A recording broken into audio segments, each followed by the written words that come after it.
இயேசு இப்படியாக கூறுகிறார், நானே உலகத்திற்கு வந்ததான ஒளியாயிருக்கிறேன். என்னிடத்தில் விசுவாசமாயிருக்கிறவன் இருளிலே நடவாமல் ஜீவ ஒளியை அடைந்திருப்பான் என்கிறார்.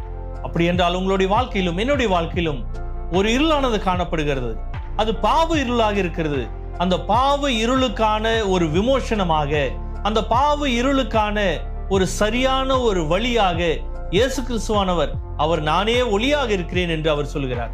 அதோடு மட்டுமல்லாமல் உங்களுடைய வாழ்க்கையும் என்னுடைய வாழ்க்கையும் அவர் ஒளிரச் செய்யக்கூடியவராக இருக்கிறார்.